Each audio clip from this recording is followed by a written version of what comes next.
Assalamualaikum warahmatullahi wabarakatuh. Waalaikumsalam warahmatullahi wabarakatuh. Alhamdulillah wassalatu wassalamu ala sayyidina Rasulillah sayyidina wa maulana Muhammad ibn Abdullah wa ala alihi wa sahbihi wa mawala. La haula wa la quwwata illa billah, amma ba'd. Bapak-bapak, ibu-ibu, saudara-saudara kaum muslimin rahimakumullah. Bertahun-tahun ngelancong, emang jodoh seret nggak jadi.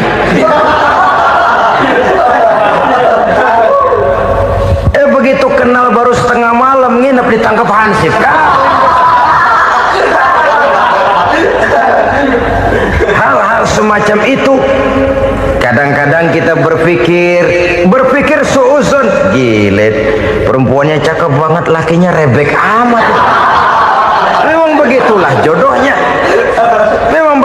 jodohnya. Saudara hadirin ma'asyiral muslimin yang saya hormati, jadi hal-hal yang konkret saja kita yakini sepenuhnya ditentukan oleh satu superpower yang gaib itu tadi. Dari sanalah segala ketentuan itu berangkat dan kesanalah segalanya akan kembali. Maka kepercayaan kepada yang gaib meluruskan gerak hidup seseorang dan itu akan mengantarkan dia kepada meraih kemenangan. Satu. Yang kedua, wa yuqimuna shalah. Orang bertakwa yang akan meraih kemenangan itu adalah orang-orang yang mendirikan sholat. Kenapa sholat mengantarkan orang untuk meraih kemenangan? Yang jelas, inna sholata tanha anil fahsya'i wal munkar. Sholat mampu mencegah manusia dari perbuatan keji dan munkar. Banyak filsafat hidup yang terkandung di dalam sholat ini. Sejak kita wudhu sampai kita menghadap ke arah kiblat, sampai kita melakukan gerak-gerak sholat, bacaan-bacaan yang ada di dalam sholat, lalu sampai kepada mengucapkan salam. Banyak filsafat hidup yang terkandung di dalam sholat. Umpamanya saja, setelah takbiratul ihram mulai kita dengan sholat dalam posisi berdiri, diajarkan dalam kitab-kitab fikih agar kita melihat ke arah tempat sujud. Ini kan filsafat kehidupan. Kalau kamu sholat dalam posisi berdiri, lihat tempat sujud. Jangan sholat mata jelalatan, sebab nanti bisa mengurangi kekhusyuan. Jadi wajar kalau yang dikatakan bahwa yang paling afdol adalah shaf yang di depan. Kenapa? Secara harfiah pengertiannya akan lebih mengundang kekhusyuan. Kenapa? Kalau kita di shaf paling depan di masjid umpamanya paling banter kita lihat tembok. Tapi kalau kita shaf di tengah atau di belakang, orang-orang di depan kita pun akan kelihatan. Yang bajunya loreng, yang bajunya genggang, yang bajunya macam-macam. Kita lihat, kadang-kadang kita pikirin, ada yang bajunya bolong. Kita sholat tapi dalam hati, ini orang bajunya robek yang nggak tahu apa. Ada saja hal-hal yang mengusik kekhusyuan kita. Oleh sebab itu diajarkan dalam posisi berdiri, lihat, arahkan pandangan matamu kepada tempat sujud. Ini kan filsafat kehidupan. Maksudnya apa? Kalau lagi diri lihat dong tempat sujud. Kalau udah di atas ingat dong sama yang bawah. Kalau sudah tinggi ingat dong dari mana kamu berangkat. Kalau sudah berkuasa bantu dong yang lemah. Kalau sudah kaya santuni dong yang miskin. Kalau sudah alim bimbing dong yang awam. Ini filsafat kehidupan. Dalam posisi berdiri kau lihat tempat sujud. Ini akan melahirkan kepekaan sosial di mana seseorang mau tahu kepada orang lainnya. Bagaimanapun kaya kita, tinggi pangkat dan jabatan kita, jikalau hidup hanya untuk kepentingan perut sendiri saja, rasanya belum membawa manfaat di dalam kehidupan kita. Tapi efek yang tertinggi sesungguhnya, sholat mencegah manusia dari perbuatan keji dan munkar.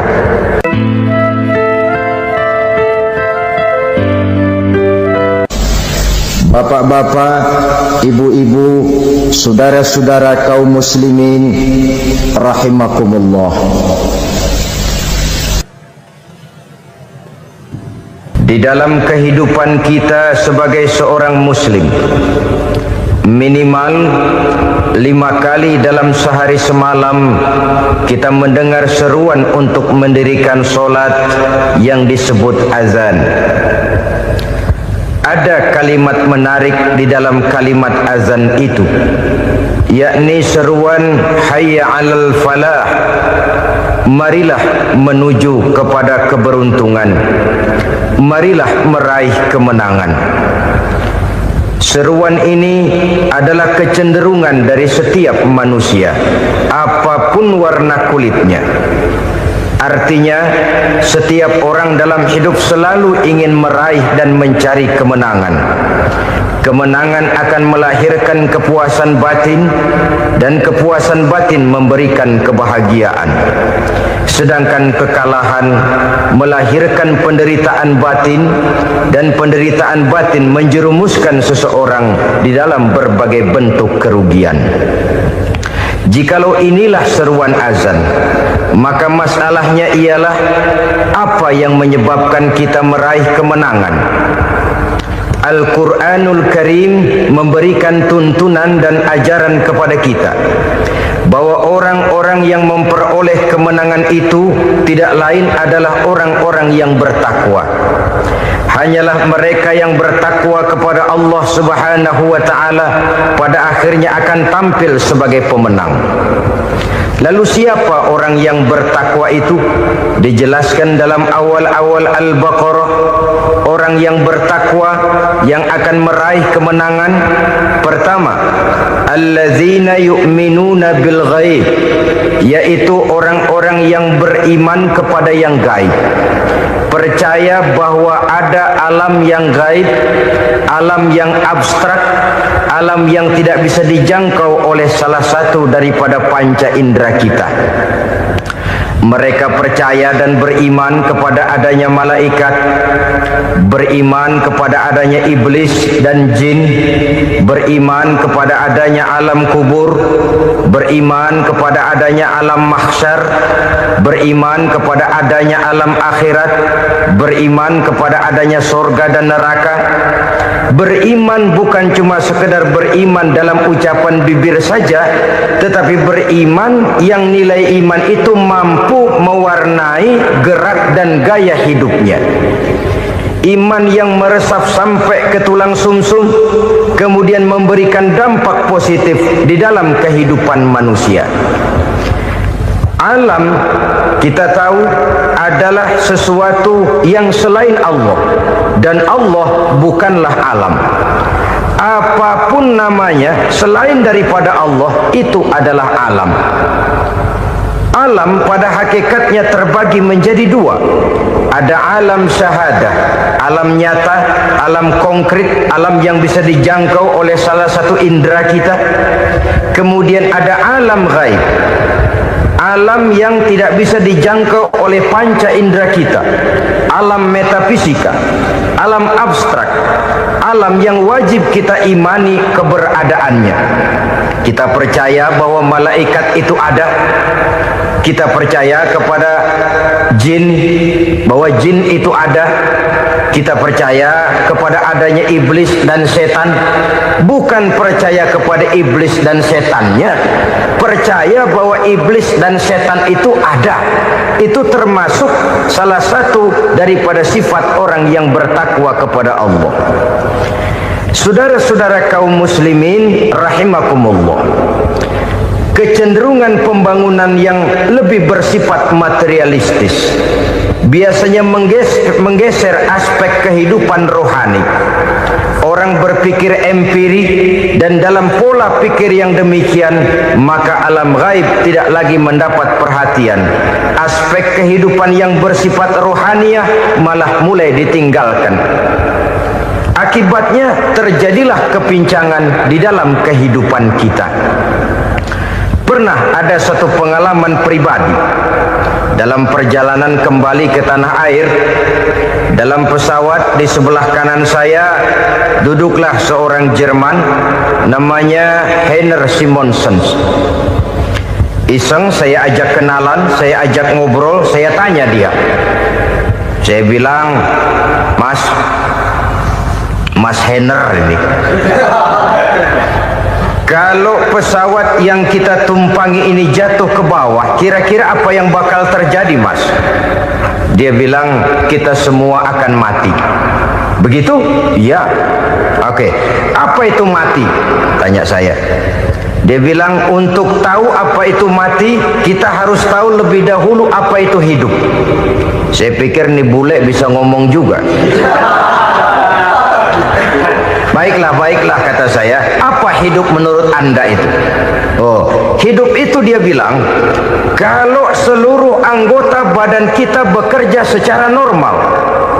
Paru-paru memompa darah secara normal, jantung berdetak secara normal, sel-sel tubuh bekerja secara fit, dan organisme tubuh hanya mau bekerja secara normal. Dia bilang, kalau kita memberi makan yang cukup, menu yang teratur, dan gizi yang lengkap. Saya bilang, kesimpulannya apa, Ner? Dia jawab, hidup adalah dari tangan ke mulut. Life is from the hand to the mouth, kata dia. Hidup adalah dari tangan ke mulut. Jadi masalah hidup tidak lebih daripada masalah isi perut.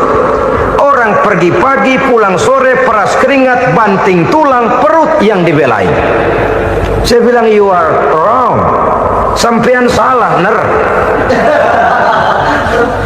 Kamu orang Islam bukan? Bukan. Pantas. Kenapa saya salah? Dia bilang, ya jelas salah. Salahnya di mana? Kamu ini manusia. Kalau hidup cuma dari tangan ke mulut, saya bilang, kambing di kampung saya juga begitu pikirannya, Ner. Itu kambing di kampung saya, asal perutnya kenyang, sudah hidup dia.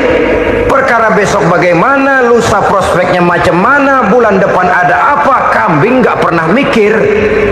Di kampung saya kambing juga pikirannya begitu. Kamu Kristen ya? Tadinya. Loh kok tadinya, lalu apa sekarang kamu ini? Dia bilang, sekarang saya netral. Saya tidak beragama, tapi saya percaya kepada Tuhan sebagai pencipta alam. Saya ingat benar dia bilang, I haven't any religious, but I believe to God as the creator of the world. Kenapa bisa netral begitu, Ner? Habis saya bingung, katanya. Islam bilang Islam baik, Kristen bilang Kristen baik, Hindu Buddha bilang Hindu Buddha baik, semua agama baik. Saya netral sekalian, nggak beragama. Yang penting saya percaya kepada Tuhan. Saya bilang, Ner, kamu ini kayak orang mau beli celana, lalu bingung. Yang satu bilang Levi's bagus, yang satu bilang Blue Jean hebat, yang satu bilang Wool England hebat. Celana ini hebat, celana itu bagus, celana ini hebat. Semua celana bagus, kamu bingung. Akhirnya netral, tidak pakai celana. Itu juga salah. Saya pikir-pikir, kemudian saya melihat bahwa dua pola berpikir Henner ini nampaknya sudah mulai menggejala di lingkungan masyarakat bangsa kita. Disadari atau tidak, secara jujur kita harus berkata, dua pola pemikiran Henner ini mulai berkembang di tengah masyarakat bangsa kita. Pertama, pola pikir materialisme. Hidup adalah dari tangan ke mulut.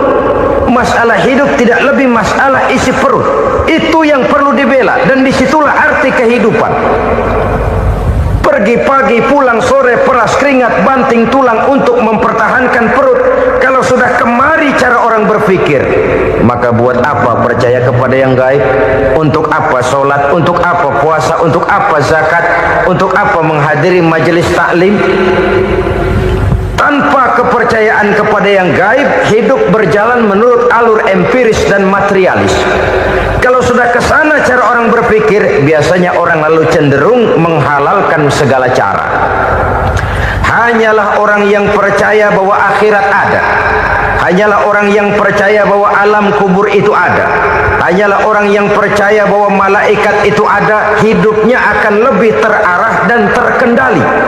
Karena kepercayaan kepada yang gaib, yang merupakan fase daripada kehidupan setelah hidup yang sekarang ini, mewarnai gerak pribadi seseorang di dalam dia melakukan kegiatan hidupnya.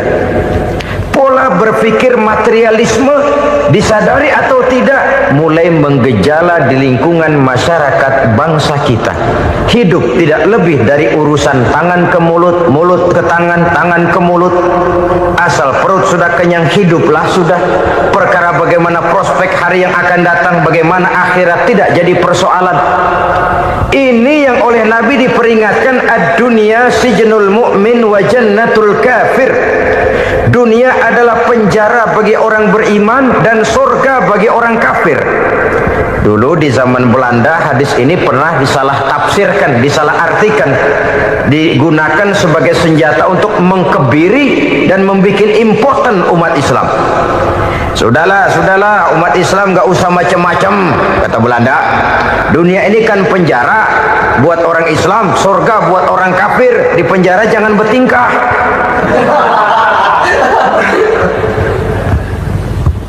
Pengertiannya tidak begitu. Dunia adalah penjara bagi orang mukmin. Artinya dalam kehidupan dunia seorang mukmin tidak bebas memperturutkan hawa nafsunya. Di penjara hawa nafsunya. Sebaliknya, surga bagi orang-orang kafir. Buat orang kafir, surgalah dunia ini. Mereka bebas memperturutkan hawa nafsunya. Dilarang tidak terlarang, dicegah pun tidak tercegah. Mereka hidup menurut alur bisikan nafsu mereka sendiri. Kemudian bila ajal datang, maut merenggut nyawa, selesailah surganya sampai di situ. Maka bagi orang-orang yang tidak percaya kepada adanya akhirat, kepada adanya alam gaib, surganya sebatas umurnya. Sekali lagi, surganya sebatas umurnya. Bila umur selesai, ajal pun datang merenggut nyawa, selesailah sudah surganya sampai di situ. Alangkah pendeknya perjalanan orang-orang yang tidak percaya kepada alam gaib ini. Bagi kita mukmin, jikalau kita mampu memenjarakan hawa nafsu, kita bisa bahagia di dunia ini. Dan Islam memang tidak menyuruh kita sengsara di dunia. Raih dunia, kejar dunia, gapai dunia sebagai alat untuk mencapai kebahagiaan di akhirat nanti. Hidup adalah satu perjalanan panjang yang terbentang sejak kita terlahir dari alam rahim sampai kepada alam akhirat nanti. Andai kata kita gagal meraih kebahagiaan di dunia, toh kita masih punya akhirat. Tapi jangan jadi dalil yang melemahkan semangat. Biarin dah kita di dunia kebelangsak, yang penting akhirat. Akhirnya dunia benar-benar kebelangsak. Bagaimana dunia ini bisa kita raih, dan bagaimana meraih dunia untuk menunjang kepentingan akhirat nanti. Yang kedua, dari pikiran Heiner yang saya lihat menggejala di lingkungan masyarakat bangsa kita, timbulnya manusia-manusia netral. Seolah-olah Tuhan yes, agama no. Sama Tuhan percaya, agama ogah. Tuhan ngangguk, giliran agama godeng. Padahal hampir dalam setiap ayat dalam Quran, kata-kata amanu biasanya bergandeng dengan wa amilus sholihat, iman dan amal soleh. Ini sebagai isyarat Tuhan dan agama jangan pernah dipisah-pisah. Apabila kita bertuhan, maka kita harus beragama.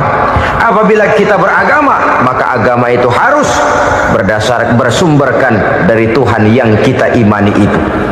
Tidak mungkin kita pisah, Tuhan yes, agama no. Sama Tuhan percaya tapi agama bikin sendiri. Sembayangnya cukup bengong 2 jam madep mulon.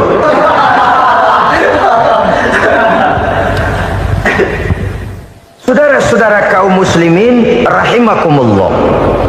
Jadi dengan demikian, agama yang kita akui merupakan unsur mutlak di dalam pembangunan sekarang ini, merupakan bagian dari kehidupan yang menuntun kita bahwa di balik alam nyata ini, di balik alam syahadah ini ada alam gaib. Dan mudabbir, murabbi, yang mengatur, yang menguasai, yang memelihara baik dia alam nyata, baik dia alam gaib, tidak lain adalah Allah Subhanahu wa ta'ala. Di sana ada satu super power, satu maha kekuatan yang kita perlu bersandar kepadanya. Sebagai makhluk nyata yang hidup di alam nyata, berbuatlah secara nyata sebagaimana harusnya kita berbuat. Karena Islam jelas bukan agamanya orang pemalas. Islam jelas bukan agamanya orang yang mengajarkan setelah selesai sholat boleh duduk, nggelenggem ayam-ayam, ndelohom, menghitung bintang di langit sambil menunggu keajaiban. Tidak. Islam adalah agama yang mengajarkan apabila sholat sudah selesai kamu kerjakan, bertebaranlah di permukaan bumi, cari karunia Tuhanmu. Jangan hidup berpangku tangan menunggu keajaiban, karena hidup bukan undian. Jangan berharap untung besar tanpa mau peras keringat. Tapi di sebalik itu toh kita juga harus yakin bahwa di sisi usaha nyata yang kita lakukan ada satu super power, satu maha kekuatan gaib yang menentukan berhasil dan tidaknya usaha kita. Kepercayaan kepada hal semacam inilah yang mendorong kita untuk mempunyai sandaran vertikal, agar jikalau usaha ini berhasil, kita tidak lupa diri dan lupa daratan. Jikalau usaha ini gagal, kita tidak putus asa dan buruk sangka, tidak cupik pandangan dan sempit hati, tapi mampu melihat persoalan dengan kacamata putih sambil husnuzon kepada Allah Subhanahu wa ta'ala. Kita percaya malaikat itu ada. Ada yang namanya Raqib dan Atid, mengawasi gerak hidup kita sampai kepada gerak hati kita. Ini memberikan sugesti agar kita berhati-hati. Tidak sejengkal tanah pun kita bisa berlindung dari pengawasan Raqib dan Atid. Ada munkar nakir yang akan menyoal kita di alam kubur. Ada malaikat Malik, penjaga neraka. Ada malaikat Ridwan yang menjaga surga. Kita percaya kepada adanya jin, kita percaya kepada adanya setan, iblis. Percaya kepada adanya, bukan mempercayai si setan, si iblis lalu menjadikannya sebagai teman. Tidak. Percaya bahwa mereka itu ada dan merupakan makhluk Allah yang gaib, yang diciptakan Allah Azza wa Jalla. Kepercayaan kepada alam gaib memberikan motivasi terhadap gerak lahir manusia, sehingga dengan motivasi kepercayaan kepada yang gaib, gerak lahir jadi lebih terarah, jadi lebih terpelihara. Pernah seseorang bertanya, "Pak, apakah adanya akhirat bisa dibuktikan secara ilmiah?" Saya bilang tidak bisa, tidak bisa. Kenapa? Karena yang berangkat nggak pernah pulang kembali lagi. Kalau dia pulang kemari bisa kita tanya bagaimana enak di sono. Cuma secara moral saya katakan, lebih beruntung orang yang percaya kepada akhirat daripada yang tidak. Sekarang saudara percaya akhirat ada, lalu saudara baik-baik di dunia, sholat, puasa, zakat, menolong orang lain, menebarkan kebajikan. Saudara mati, andai kata akhirat tidak ada, toh dalam hidup saudara sudah berbuat baik, paling tidak nama saudara akan dikenang sebagai orang baik. Sebaliknya, saudara percaya, kata saya, bahwa akhirat tidak ada, lalu hidup semau-maunya, tenggelam dalam maksiat dan munkarat, menentang Allah, tidak mau ruku dan sujud, lalu saudara mati, kemudian akhirat ada, ayo mau apa? Bekal tidak punya. Jadi secara moral lebih beruntung orang yang percaya kepada adanya akhirat daripada yang tidak percaya. Dan itu alam gaib yang tidak bisa dibuktikan secara eksat. Jangankan untuk membuktikan seperti itu, dalam kehidupan sehari-hari saja yang kita rasakan tidak selalu berbentuk toh. Angin, bagaimana sih bentuknya angin? Kita tidak tahu. Merah, buktinya kalau dikerok merah. Yang merah itu kulit, yang kulit kita bukan anginnya. Sakit, rasa sakit itu ada, tapi bagaimana bentuk sakit kita nggak pernah tahu. Kalau kita makan cabai pedas, bagaimana bentuk pedas itu tidak ada, tapi rasa ada. Bentuk pedas hijau, cabenya bukan pedasnya. Tidak semua yang kita rasakan bisa kita gambarkan dalam bentuk yang konkret. Oleh karena itu, sekali lagi bahwa kepercayaan kepada alam yang gaib mampu memberikan satu sugesti yang menata kehidupan seseorang lebih lurus, lebih terarah, dan lebih terkendali. Maka wajar kalau kepercayaan kepada yang gaib mengantarkan seseorang untuk meraih kemenangan. Kenapa? Dia percaya kepada yang gaib, bahwa akhirat ada, bahwa alam kubur ada, bahwa pertanggungan jawab itu ada. Maka dia lalu tidak hidup saenae udele dewe, itu loh. Tidak hidup menurut seleranya sendiri, terarah, teratur. Ini cirinya yang pertama. Orang bertakwa yang akan meraih kemenangan, mereka beriman, mereka percaya kepada yang gaib. Bahkan hal-hal konkret saja selalu berangkat dari yang gaib. Saudara-saudara, para remaja, para pemuda sekarang ini tidak pernah tahu toh siapa yang akan jadi teman hidup saudara. Kita bisa saja ngerancang, mentargetkan, tapi toh akhirnya yang namanya jodoh bukan kekuasaan kita. Rezeki di luar kemampuan kita. Begitu juga ajal. Maut, jodoh, ajal adalah contoh-contoh konkret bahwa pada akhirnya yang gaiblah yang menentukan. Bertahun-tahun ngelancong, emang jodoh seret, nggak jadi.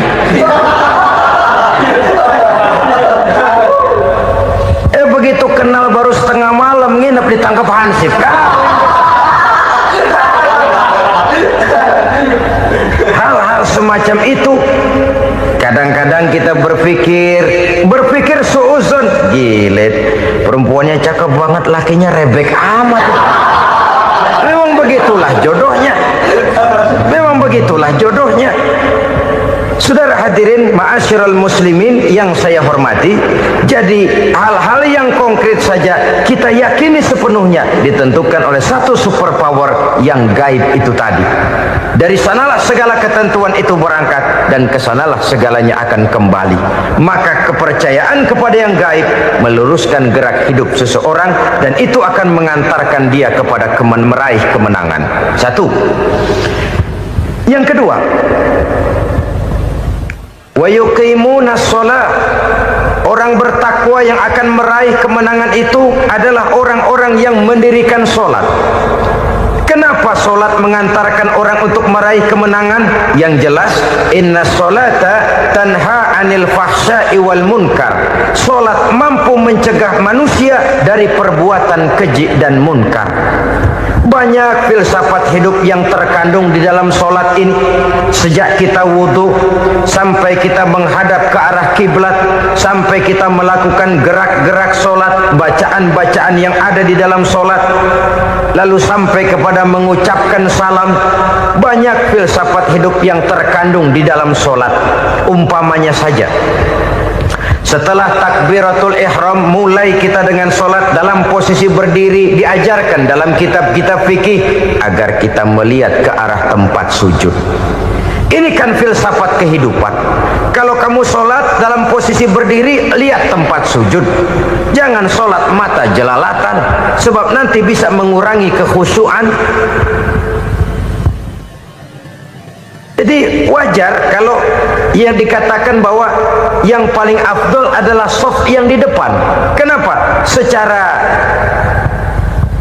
harfiah pengertiannya akan lebih mengundang kekhusyuan. Kenapa? Kalau kita di shaf paling depan di masjid umpamanya paling banter kita lihat tembok. Tapi kalau kita shaf di tengah atau di belakang, orang-orang di depan kita pun akan kelihatan. Yang bajunya loreng, yang bajunya genggang, yang bajunya macam-macam. Kita lihat, kadang-kadang kita pikirin, ada yang bajunya bolong. Kita sholat tapi dalam hati, ini orang bajunya robek yang nggak tahu apa. Ada saja hal-hal yang mengusik kekhusyuan kita. Oleh sebab itu diajarkan dalam posisi berdiri, lihat, arahkan pandangan matamu kepada tempat sujud. Ini kan filsafat kehidupan. Maksudnya apa? Kalau lagi diri lihat dong tempat sujud. Kalau udah di atas ingat dong sama yang bawah. Kalau sudah tinggi, ingat dong dari mana kamu berangkat. Kalau sudah berkuasa, bantu dong yang lemah. Kalau sudah kaya, santuni dong yang miskin. Kalau sudah alim, bimbing dong yang awam. Ini filsafat kehidupan. Dalam posisi berdiri, kau lihat tempat sujud. Ini akan melahirkan kepekaan sosial, di mana seseorang mau tahu kepada orang lainnya. Bagaimanapun kaya kita, tinggi pangkat dan jabatan kita, jikalau hidup hanya untuk kepentingan perut sendiri saja, rasanya belum membawa manfaat di dalam kehidupan kita. Tapi efek yang tertinggi sesungguhnya, solat mencegah manusia dari perbuatan keji dan munkar. Perbuatan keji dan munkar, walaupun kelihatannya mendatangkan uang, membawa keuntungan, tapi itu keuntungan semu, keuntungan sementara. Dengan menipu orang lain kita bisa dapat untung, tapi tidak membawa berkah. Dan itu adalah kerugian besar dalam kehidupan kita. Maka untuk meraih kemenangan harus dimulai dengan membentuk kepribadian yang tegar, memiliki sandaran vertikal yang langsung kepada Allah Subhanahu wa ta'ala. Dan itu hanya bisa kita tempuh melalui jalur ibadah formal yang sudah ditentukan Allah, yakni solat yang 5 waktu. Untuk memperkuat itu ada solat-solat sunnah, rawatib, nawafil, sebagai terminal kontrol cadangan untuk memelihara stabilitas temperatur batin di dalam kita berhubungan dengan zat yang maha gaib, yaitu Allah Subhanahu wa ta'ala. Orang sering bertanya, Pak, itu tetangga saya nggak sholat, duitnya nggak habis-habis, Pak. Nggak sholat tapi mobilnya tambah terus, nggak sholat tapi usahanya makin maju. Tapi di sisi lain ada orang yang rajin sholat, rezekinya butak bener. Anaknya mana kurus, mana korengan.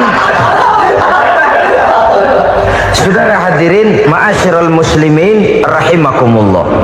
Harus saya katakan bahwa sholat memang bukan untuk cari duit. Sholat adalah sandaran vertikal kita kepada Allah. Sedangkan soal rezeki itu berkaitan dengan sifat Allah maha pengasih dan maha penyayang. Allah maha pengasih, siapapun dikasih kalau mau usaha.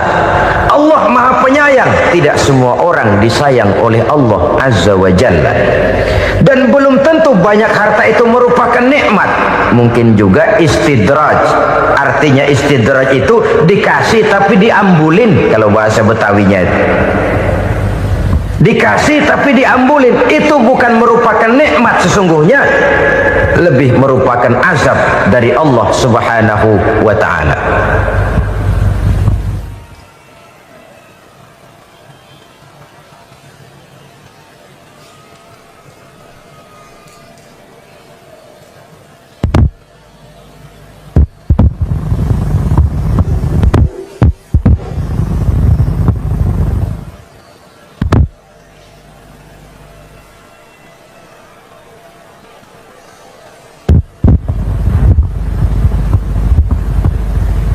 Agama mempunyai sistem solat, dan kita umat Islam telah dituntun oleh Allah Subhanahu wa ta'ala yang wajibnya 5 kali dalam sehari semalam mendirikan solat, dan itu tentu berada dalam jangkauan kemampuan manusia.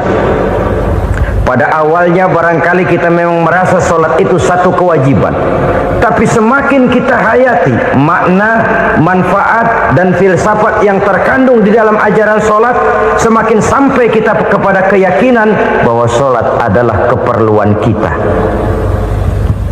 Sehingga pada waktu tertentu dinilai puncaknya, kita tidak lagi akan berkata saya wajib solat, tapi kita akan berkata saya perlu solat. Kalau kita sudah merasakan itu adalah keperluan kita, nah di sanalah kita baru akan merasakan ruginya kalau hal itu tidak kita laksanakan. Sepanjang kita masih berkata saya wajib sholat, kita akan lebih merasakan dia sebagai beban ketimbang sebagai keperluan. Yang jelas Allah tidak memerlukan ibadah yang kita laksanakan ini. Dengan kata lain, Andai kata satu dunia penuh ini orang tidak ada yang sholat satu pun, Allah tidak akan turun dari jabatan Tuhan. Jangan lalu berpikir kalau kita ngambek se-RW kagak sembahyang Tuhan tekor kali ini ya. Tentu tidak. Itu perlunya kita, bukan perlunya Allah. Dan pada induknya kita akan berkata, saya perlu agama. Kalau secara induk kita sudah memerlukan agama, maka konsep-konsep yang ada di dalam ajaran agama itu pun adalah juga merupakan keperluan kita. Baik dia bernama sholat, baik dia bernama puasa, baik dia bernama zakat, baik dia bernama haji, seluruhnya adalah keperluan kita. Dan sesuatu yang kita perlukan apabila tidak kita laksanakan akan melahirkan kerugian di dalam kehidupan. Jangan heran kalau kita membaca riwayat perjalanan hidup para salafus soleh, orang-orang soleh. Ada yang tahajud sampai 100 rakaat, ada yang sholat malam kakinya sampai bengkak. Kita sekalinya bengkak biri-biri. Ada yang sholat membaca surah dalam Al-Quran sampai khotam Quran. Kok mau? Mereka sudah merasakan itu keperluan. Itu saja soalnya. Satu saat pun jikalau kita merasa bahwa itu keperluan saya, kita pun akan melaksanakan seperti itu. Keperluan saya dalam kehidupan. Inilah yang kedua. Yang ketiga, orang bertakwa yang akan meraih kemenangan itu, wa mimma razaqnahum yunfikun. Mereka membelanjakan sebagian daripada rezeki yang diberikan Allah kepada mereka. Mereka infakkan di jalan Allah. Ada satu dialog menarik.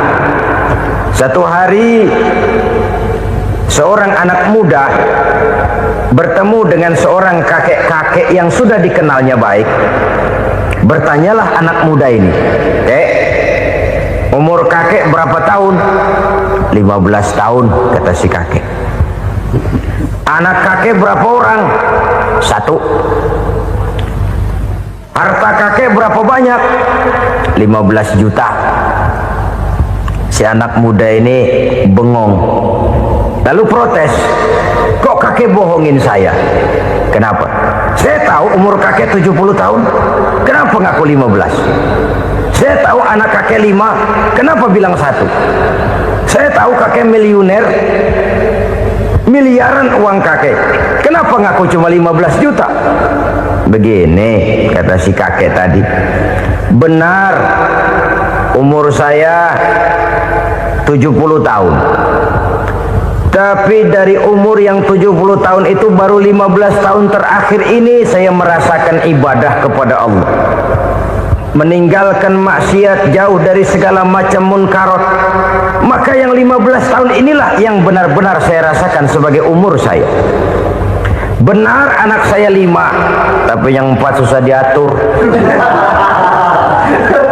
Cuman 1 rasanya nih yang bakal jadi si buah hati, belahan jantung, pelanjut cerita penerus sejarah. Cuma 1 ini yang saya harapkan, yang akan jadi anak soleh, yang akan membuat saya menerima pensiunan pahala. Kalau yang 4 apek dah, nggak ada harapan. Yang 1 nyekek botol mulu. Oh begitu, iya. Lalu kenapa kakek bilang harta kakek cuma 15 juta padahal saya tahu kakek uangnya miliaran, depositonya banyak?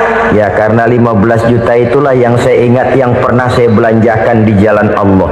Saya merasa itulah harta saya yang sebenarnya.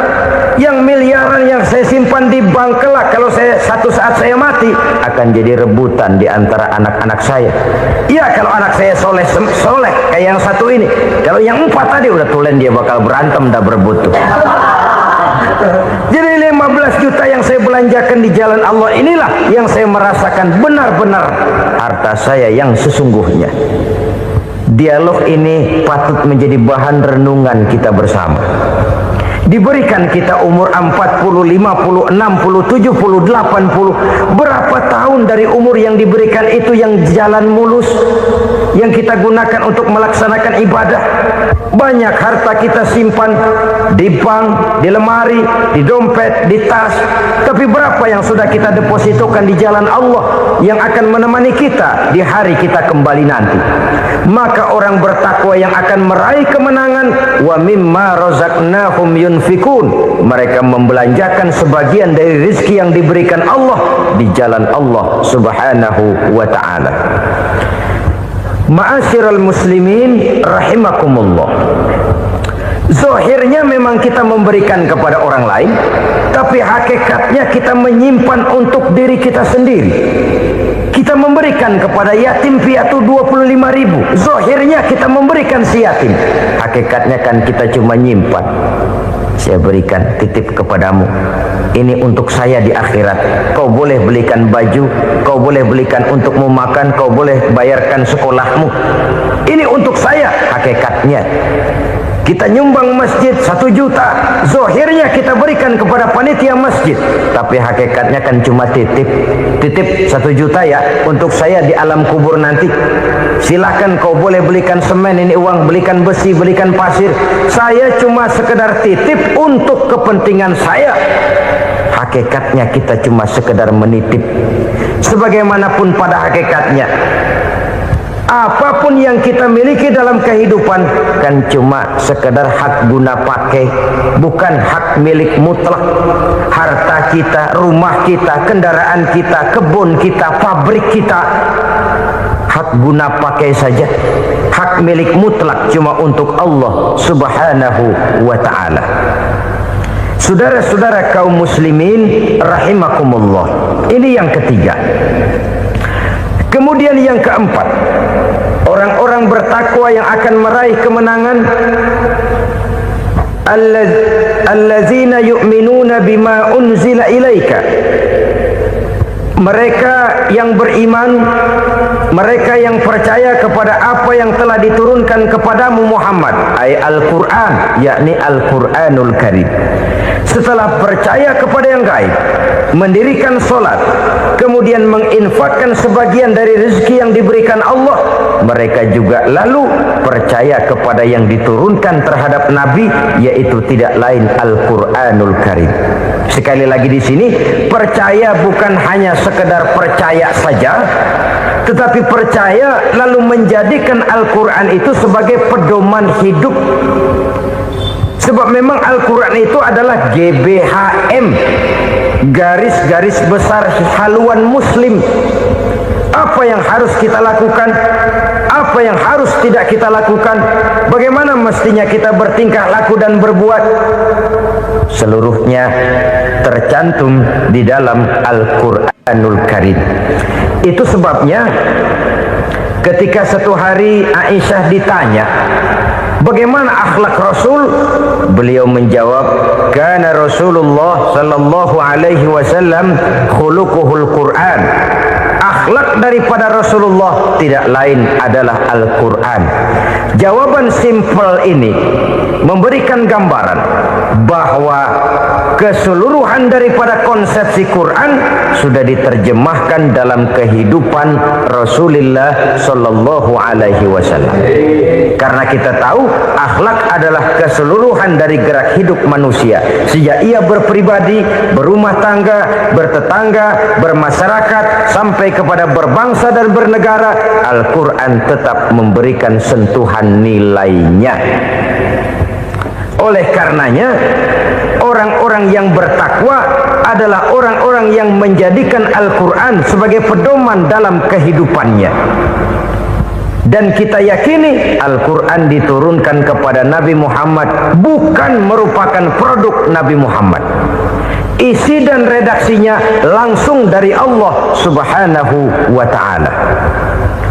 Kemudian cirinya yang kelima, orang bertakwa yang akan meraih kemenangan itu, wa ma unzila min qablika, tidak hanya sekedar percaya kepada yang diturunkan terhadap Nabi Muhammad yaitu Al-Quran, mereka juga percaya kepada apa yang pernah diturunkan kepada para nabi, kepada para rasul sebelum Nabi Muhammad.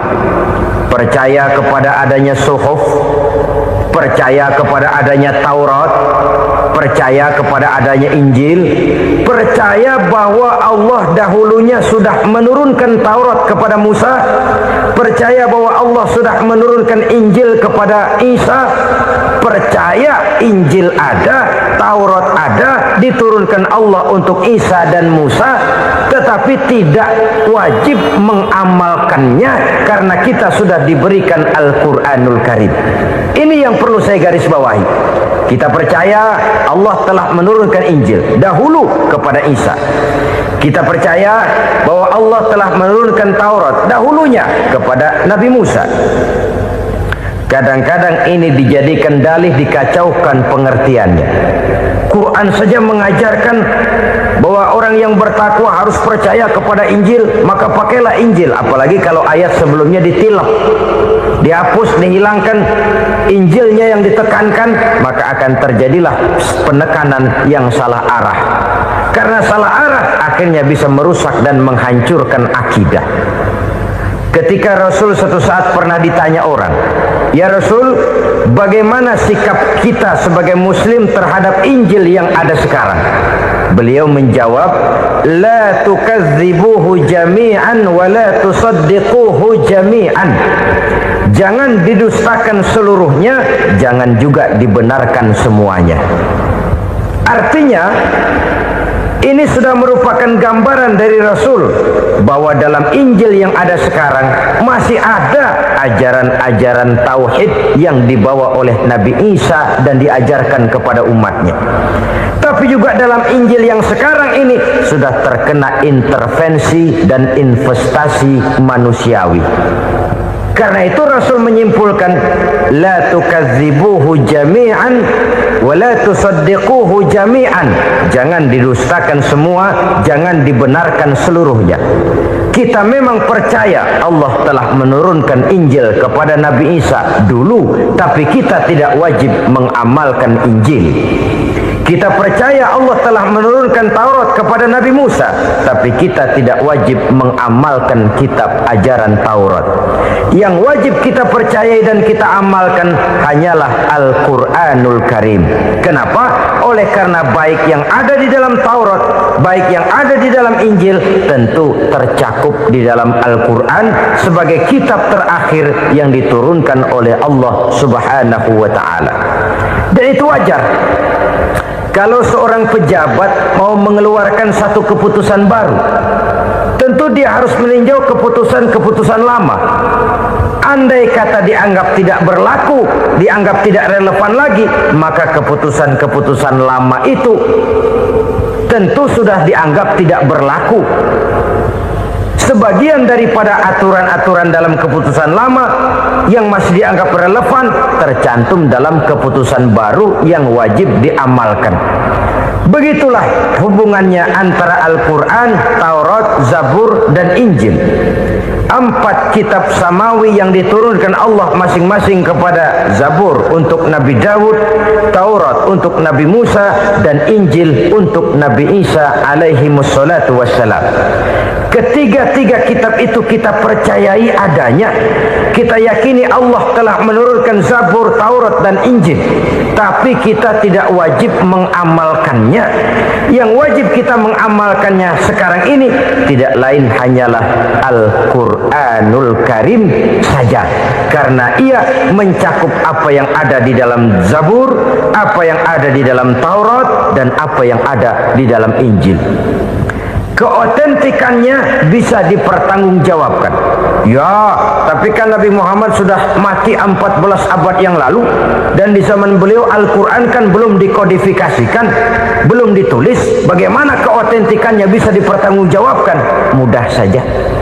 Allah berjanji, inna nahnu nazzalna dzikra wa inna lahu lahafizun.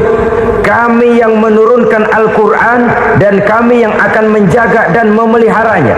Allah turunkan Quran, Allah menjaganya. Bagaimana Bagaimana cara Allah menjaga Al-Quran itu? Banyaknya orang-orang yang hafaz Al-Quran. Hafaz Al-Quran 30 juz, 114 surah, 6.666 ayat. Sehingga jangankan satu kata, jangankan satu ayat, satu kalimat saja berubah sudah akan timbul reaksi dan mudah dimengerti. Kenapa? Banyak orang-orang yang hafaz Al-Quran. Sedangkan pada setiap akhir tahun biasanya malaikat Jibril selalu mengadakan checking terhadap ayat-ayat yang diturunkan pada waktu itu. Di zaman Nabi sendiri sudah ada usaha kodifikasi. Dan yang lebih luar biasa lagi, sampai hari ini tidak seorang pun mampu membuat satu ayat saja semacam Al-Quran. Ke bahasa manapun dia diterjemahkan, naskah aslinya tetap ikut. Rujukan dasarnya tetap ada. Berdasarkan itu, maka tidak mungkin terjadi penyelewengan terhadap atau pemalsuan terhadap ayat-ayat Al-Quranul Karim. Kesuciannya, keotentikannya, kemurniannya bisa dipertanggungjawabkan. Ma'asyiral muslimin rahimakumullah. Oleh karenanya, konsepsi dasar daripada ajaran Islam ini memang tidak lain adalah Al-Quran dan Sunnah.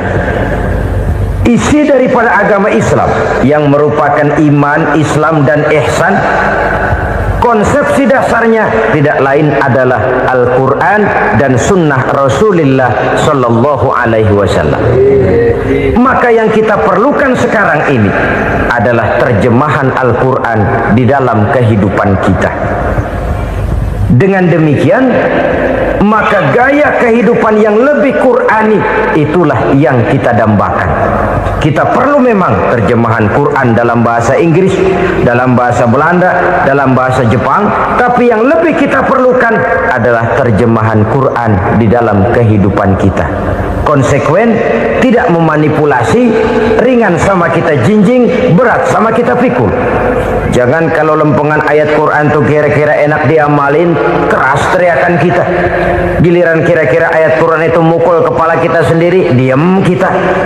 Itu ciri yang pernah disindir Allah dalam awal-awal Baqarah juga. Ciri beragamanya orang yang munafik. Kullama adha'a lahum masyawfi, kata Allah, wa iza azlama alaihim qamu. Apabila terang mereka jalan, apabila gelap mereka berhenti. Artinya, kalau kira-kira di Islam nguntungin, rame-rame pada teriak Islam. Tapi ketika diminta untuk berjuang, ketika dituntut untuk berkorban, rame-rame mengundurkan diri. Nasib agama tidak ubahnya seperti daun pisang yang dikait orang di tepi jalan lantaran tak berpayung di ketika hari hujan. Manakala hujan usailah sudah, daun itu pun dicampakkan di tepi jalan, diinjak pula orang nan lalu. Artinya, orang menjadikan agama cuma sebagai lipstick, decoration only, tidak konsekuen. Hanya pada saat-saat kelihatannya Islam membawa keuntungan, rame-rame orang teriak-teriak tentang Islam. Tapi jikalau diminta berjuang, jikalau dituntut untuk berkorban, biasanya rame-rame juga mengundurkan diri. Jangan heran kalau mayoritas hitungan kita, tapi minoritas peranan kita. Kuantitas kita dalam jumlah, tapi dalam kualitas kita lebih sering jadi penonton daripada jadi pemain. Padahal itu sangat tidak boleh terjadi. Umat Islam di Indonesia harus bangkit. Umat Islam di Indonesia harus sadar akan keberadaannya. Tidak boleh hanya jadi penonton berpangku tangan, karena memang agama kita juga mengajarkan untuk konsekuen di dalam menjabarkan ajaran-ajaran daripada agama kita. Kita sering menjadi jatuh menjadi umat yang lemah oleh karena kita ini tidak pandai menggalang kebersamaan yang diakibatkan tidak konsekuennya kita.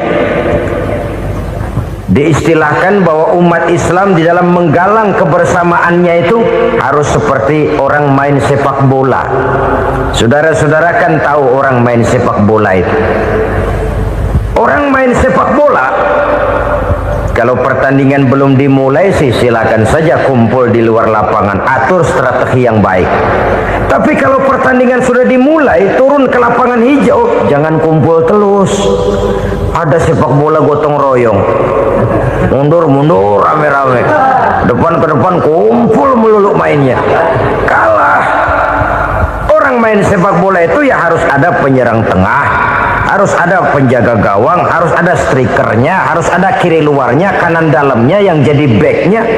Posisi boleh bermacam-macam, tapi yang penting saling ngoper untuk menggolkan gawang lawan. Begitulah umat Islam ini. Boleh ada yang jadi pejabat, boleh ada yang jadi pengusaha, boleh ada yang jadi petani, silakan ada yang jadi seniman, ada yang jadi penyair, ada yang jadi artis sekalipun. Tapi kalau sudah berhasil menguasai bola, jangan lupa operannya.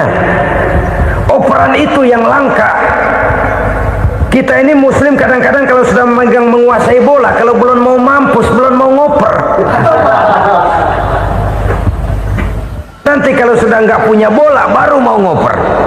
Kalau sudah dengar-dengar mau dekat pensiun, baru mau jihad, baru mau berjuang, baru mau ngurus pesantren. Tanda tangan sudah tidak laku, memo sudah tidak dihargai, baru mau berjuang. Kemarin kemana mas? Kita tidak pandai memanfaatkan posisi. Dengan kata lain, kalau kembali kepada persoalan kita, konsekuensi kita terhadap agama yang kita anut ini belum ideal. Kita masih lebih sering berislam ini pada saat-saat yang menurut perhitungan kita membawa keuntungan. Tapi kalau diminta berjuang, dituntut berkorban, yang itu pun hakikatnya adalah untuk kepentingan kita juga. Allah tidak pernah menuntut kita untuk jihad bagi kepentingan Allah, itu tidak. Berjuang menegakkan agama Allah, apakah untuk kepentingan Allah? Tidak. Untuk kepentingan kita. Sebab nilai-nilai jihad itu pada akhirnya akan membawa kita kepada suatu kebahagiaan. Setidaknya kalau tidak di dunia, tentu di akhirat sebagai syahid.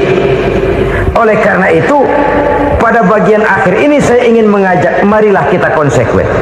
Sekali kita berkitabkan Al-Quranul Karim, mari dia kita jadikan pedoman. Jangan cuma kita jadikan sebagai penghias dinding, pelengkap rumah, bahwa di rumah kita ada Al-Quran, tapi yang baca kecoa. Habis pada bolong tuh Quran. Yang penting kan punya Quran. Ditaruh di pintu rumah, biar apa? Biar kuntilanak kagak masuk katanya. Ya, apa itu nasib Quran? Cuma kerjanya jaga pintu, ngusir kuntilanak, ngusir memedi. Bagaimana kita hidup menurut tuntunan Al-Quran? Kadang-kadang tidak pernah menjadi masalah bagi kita. Maka bagaimanakah Al-Quran akan mungkin membawa keberkahan dalam hidup kalau ajarannya kita injak-injak dalam keseharian kita? Mewujudkan gaya hidup yang lebih Qurani, itulah yang akan kita rintis di dalam kehidupan kita, bertahap, step by step, menurut kemampuan yang ada pada kita. Jika jalan ini tidak bisa kita selesaikan, percayalah akan ada generasi penerus yang akan melanjutkan usaha dan cita-cita mulia itu. Jadi percaya kepada Taurat, percaya kepada Injil, sekadar percaya Allah dahulunya sudah menurunkan itu, tapi kita tidak wajib mengamalkannya. Kenapa? Generasi Injil masa berlakunya sudah kedaluarsa. Taurat masa berlakunya sudah kedaluarsa. Injil pernah berlaku untuk orang Nasrani di zaman Nabi Isa. Taurat pernah berlaku untuk orang Yahudi di zaman Nabi Musa. Setelah generasinya berlalu, datang Rasul penutup yang membawa Al-Quranul Karim. Maka Al-Quran itulah yang berlaku menjadi pedoman sampai hari akhir nanti. Jangan jauh dari Al-Quran, karena apabila ini kita lakukan, maka kita akan kembali kepada satu gaya hidup yang jauh dari tuntunan agama, dan itu artinya kita akan semakin jauh untuk meraih kemenangan. Saudara-saudara kaum muslimin rahimakumullah, yang keenam, yang terakhir, orang-orang bertakwa yang akan meraih kemenangan itu wabil akhirati hum yuqinun, Mereka percaya, mereka yakin seyakin-yakinnya akan adanya hari akhir, di mana seseorang akan mempertanggungjawabkan seluruh perbuatannya di dalam hidup ini. Dan tidak ada satu perbuatan yang bagaimana kecilnya sekalipun yang tersembunyi dalam pandangan manusia yang tidak akan dibukakan persoalannya di mahkamah Qadi Rabbul Jalil di akhirat nanti. Itulah sebabnya maka percaya kepada akhirat disebut secara khusus. Padahal di awal tadi sudah dijelaskan yu'minuna bil ghaib, percaya kepada alam gaib, dan alam gaib ini termasuk akhirat. Kenapa pada bagian akhir disebut lagi akhirat?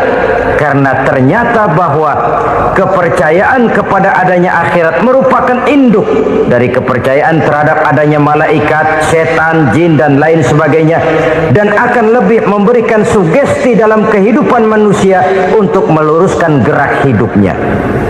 Jikalau satu saat tergerak hati akan berbuat kejahatan, ingin mencuri, sadarlah, awas ada akhirat.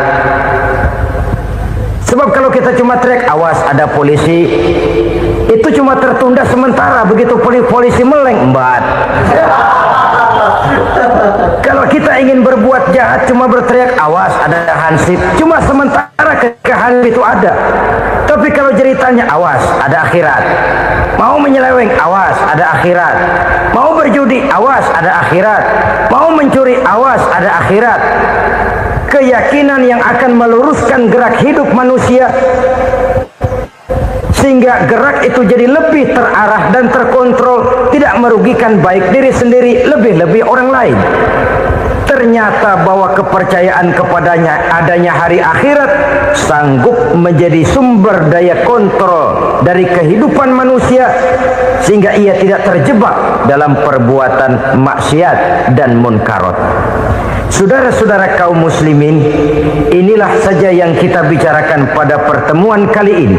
Semoga Allah Subhanahu wa taala memberikan kekuatan zahir dan batin kepada kita untuk dapat meraih kemenangan dengan beriman kepada yang gaib, mendirikan solat, membelanjakan sebagian dari rezeki yang diberikan Allah, percaya kepada Al-Quran, beriman kepada kitab-kitab yang diturunkan sebelum Al-Quran, lalu meyakini adanya hari akhirat.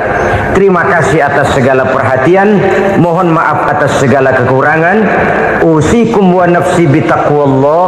Wassalamu alaikum warahmatullahi wabarakatuh.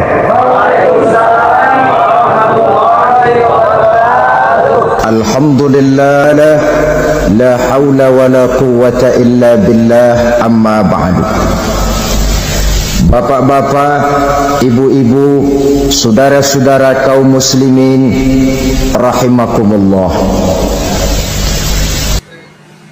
Yang celakanya lagi, lahirlah budaya jilat-menjilat, upeti dan lain sebagainya asal tujuan bisa tercapai. Sementara itu yang miskin ingin cepat menjadi kaya, sedang yang kaya ingin menjadi lebih kaya lagi. Kalau boleh tidak hanya sekedar dia saja yang kaya, anaknya harus kaya, cucunya tidak boleh miskin dan kere, bahkan cucu daripada cucunya pun harus jadi orang-orang kaya. Ini keinginan yang wajar. Setiap orang tua tentu tidak ingin meninggalkan anak cucunya dalam keadaan miskin dan terlunta-lunta. Yang tidak wajar kalau keinginan itu membuat orang lalu menghalalkan segala macam cara, menyalahgunakan fasilitas yang dimilikinya, apalagi kalau dia berada dalam satu posisi di mana seharusnya dia memberikan contoh dan keteladanan. Maka akibatnya timbullah krisis wibawa, yang dari krisis wibawa ini mengendorlah disiplin. Sesungguhnya orang lalai, orang tidak mau berdisiplin karena di mukanya, di matanya, dalam pandangannya tidak ada lagi orang yang dianggapnya berwibawa. Dan wibawa itu hilang oleh karena orang merasa tidak ada keteladanan yang patut dijadikan contoh dalam kehidupannya. Inilah sesuatu yang kurang dirasakan di zaman kita sekarang ini. bukan kurangnya teori, bukan kurangnya segala macam kaedah dan dalil, tetapi yang kita rasakan sekarang ini kurangnya contoh dan keteladanan dari orang-orang yang seharusnya memberikan contoh dan keteladanan itu. Berangkat dari sejarah dan kehidupan Rasulullah sallallahu alaihi wasallam, keberhasilan yang beliau peroleh, salah satu dasar utamanya ialah satunya kata dan perbuatan. Tidak bermental ganda, tidak bermain minyak di atas air, tidak menggunting dalam lipatan.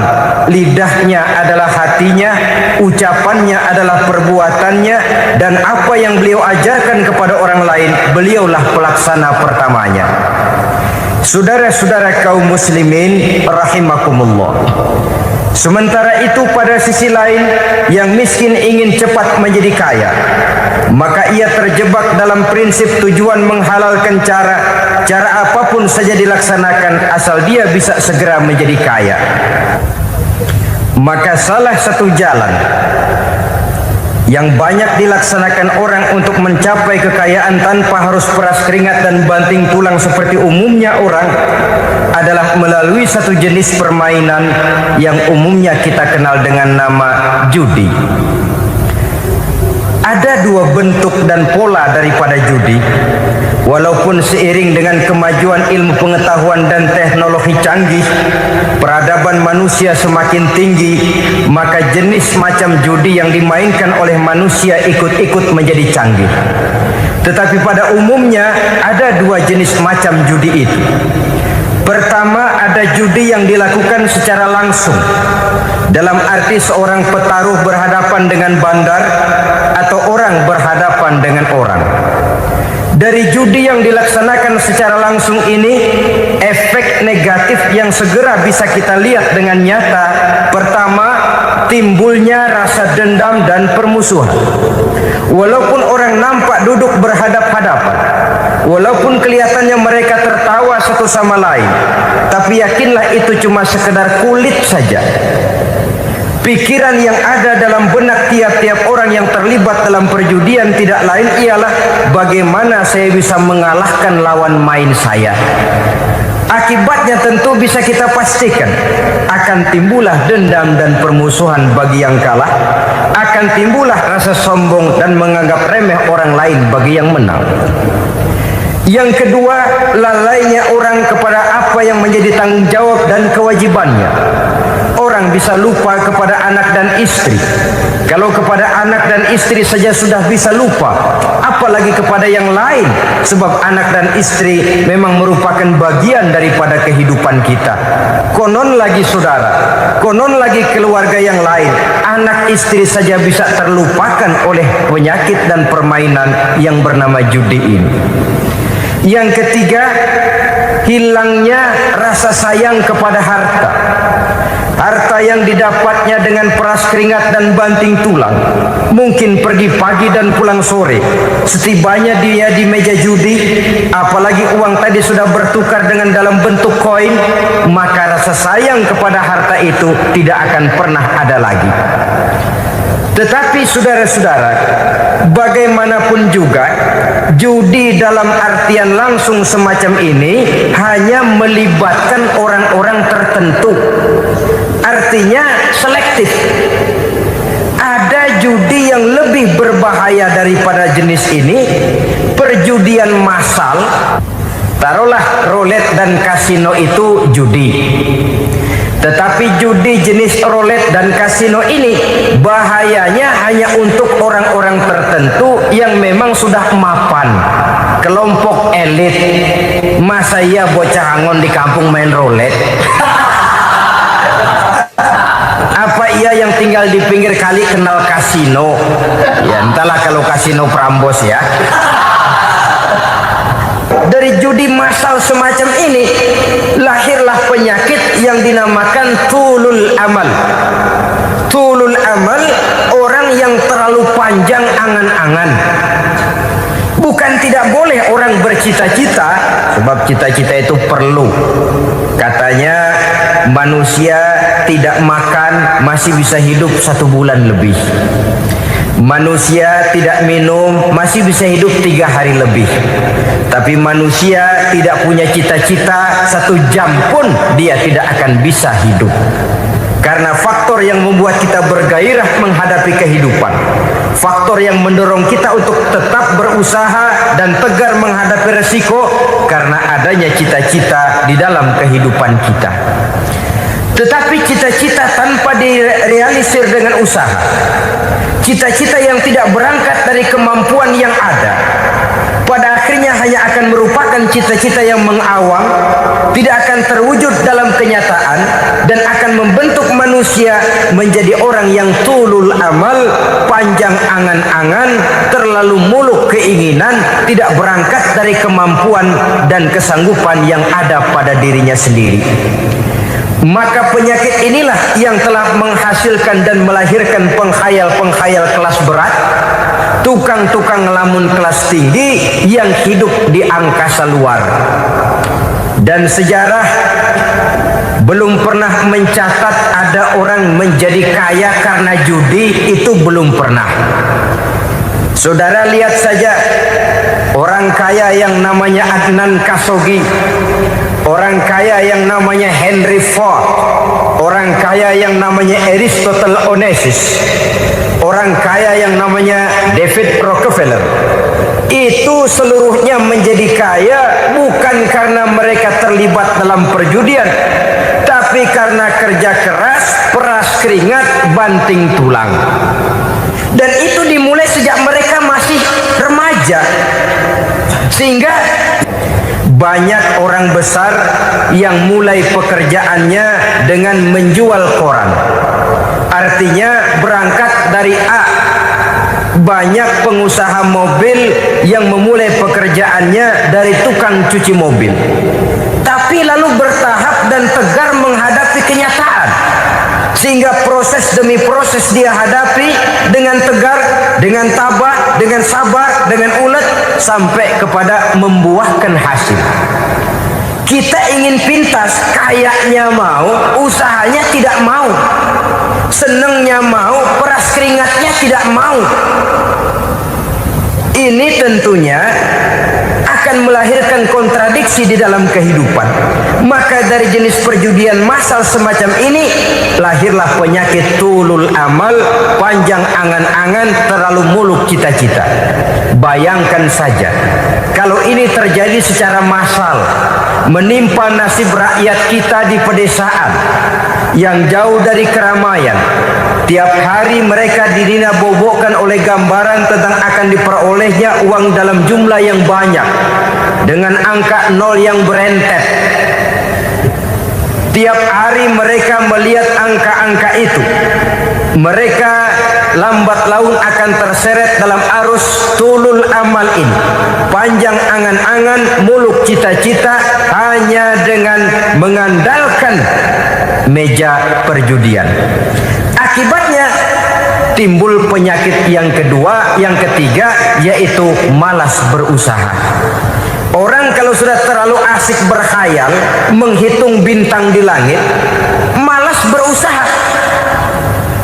Kalau ada temannya kerja jadi buruh kasar, bawa hasil yang merupakan jeripaya dan peras keringat dia, 1 minggu bergaji 10-15 ribu, diketawain. Apaan gaji lu 10 ribu, 15 ribu? Entar gua nih kalau ketembus 100 juta, entar. Yang 10 ribu dan 15 ribu keringat orang itu dihina, itu dicela. Tetapi dia selalu menghitung, entar nih gua. Entarnya wallahu a'lam. Saudara hadirin yang saya muliakan, timbullah sikap malas. Padahal di tengah negara sedang membangun di berbagai bidang kehidupan. Maka sifat malas ini merupakan musuh kita, baik mengejar kemiskinan, baik mengejar kebodohan dan keterbelakangan kita di sektor-sektor lainnya. Alangkah akan terganggunya roda pembangunan di negara kita ini jikalau sebagian besar rakyat dihinggapi oleh penyakit malas, yang malas ini dilatar belakangi oleh penyakit tulul amal, terlalu terlalu muluk angan-angan, yang angan-angan ini dininabobokan oleh keinginan untuk mendapatkan untung yang besar tanpa peras keringat dan banting tulang. Sasaran yang lebih jauh, dan ini yang paling kita khawatirkan, hancurnya kubu-kubu pertahanan moral daripada bangsa kita. Kita sependapat bahwa lebih penting daripada membangun jembatan adalah membangun manusia yang membangun jembatan. Bahwa lebih penting daripada mengaspal jalan raya adalah membangun mental manusia yang melaksanakan pengaspalan itu. Dengan kata lain, membangun dan mempersiapkan manusia pembangunan. Tanpa itu, maka saya merasa khawatir kalau nanti kita tidak akan sampai kepada target yang kita harapkan oleh karena kandas di tengah jalan. Saudara-saudara kaum muslimin rahimakumullah, Islam sebagai agama yang mengajarkan manusia untuk berusaha dan mengeluarkan segala kemampuan untuk melaksanakan segala usahanya itu, sangat membenci sifat malas, sangat membenci sifat tulul amal atau panjang angan-angan. Dan oleh karena judi melahirkan dua sifat itu, Islam sangat menganjurkan pengikutnya untuk menjauhi segala macam jenis perjudian, baik yang terang-terangan maupun yang dilakukan secara samar-samar, tidak ketara, judi canggih sesuai dengan canggihnya teknologi daripada manusia itu sendiri. Ini adalah penyakit yang meracuni masyarakat manusia dari sejak berpribadi, bertetangga, berumah tangga, sampai kepada berbangsa dan bernegara. Dan kasus-kasus yang timbul sudah cukup banyak, yang tidak mungkin lagi kita katakan hanya sekedar bersifat kasuistis, bersifat kasus-kasus kecil saja. Sebelum riaknya naik ke permukaan, marilah kita membuat benteng untuk masing-masing pribadi muslim memelihara dan menjaga diri, jangan terseret dalam permainan yang bernama judi, apapun bentuknya, bagaimanapun cara dan ragamnya. Karena jelas bahayanya lebih besar daripada manfaatnya. Taruhlah kita barangkali kemarin-marin hanyut dalam arus perjudian, tetapi hendaknya kita bisa mengambil pelajaran bahwa seorang mukmin adalah seorang yang apabila dia melakukan kesalahan, dia segera sadar, dijadikannya pelajaran untuk tidak diulanginya lagi pada masa-masa yang akan datang. Dengan sikap semacam itu, kita tidak lagi akan mengulangi kesalahan-kesalahan lama, dan grafik kehidupan kita dari hari ke hari akan makin menunjukkan hal-hal yang baik dan positif adanya. Saudara-saudara kaum muslimin rahimakumullah, kalau ABRI masuk desa, rakyat beruntung. Kalau jaksa masuk desa, rakyat bahagia. Kalau koran masuk desa, rakyat ikut jadi cerdas. Tapi kalau judi masuk desa, rakyat kiamat. Pembangunan akan terbengkalai, roda perekonomian akan lesu, karena mestinya orang membelanjakan uang untuk sesuatu yang dia perlukan, akhirnya dia belanjakan untuk sesuatu yang dia tidak perlukan, karena gambaran khayalan akan mendapat keuntungan yang jauh lebih besar lagi. Padahal istilah orang-orang tua kita dulu, lebih baik makan singkong betulan daripada makan roti ngimpi. Artinya uang yang 1.000-2.000 rupiah itu lebih baik dibelikan beras, dimasak, makan bersama anak dan istri, terasa nikmat dan halalnya, ketimbang beli kertas lalu ngelamun, menghayal, menghitung yang bukan-bukan. Itu kertas dibolak madep ulon, dibolak madep mudik, diputar sana, diputar sini, akhirnya palanya ikut muter. Kira-kira apa yang cocok? Masih belum puas, kertas dilihat, orang gila ditanyain. Sudah tahu waras, orang gila yang ditanya. Masih belum puas, nanya orang gila, tidur di kuburan. Allahu Akbar. Padahal di rumahnya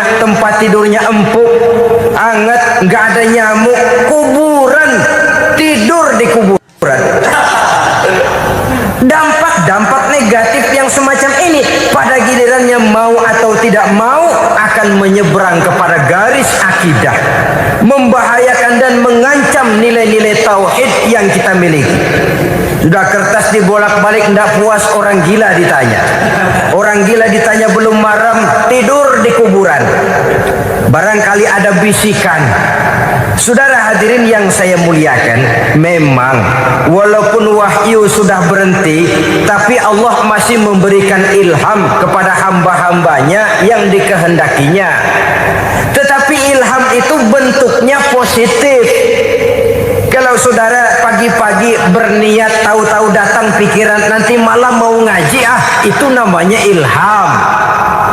Kalau saudara sedang merenung, tahu-tahu datang pikiran, saya mau sedekah, itu namanya ilham, bentuknya positif. Tapi kalau ngelamun, tahu-tahu datang pikiran nomor sekian sekian sekian pasang, itu bukan ilham, itu belis.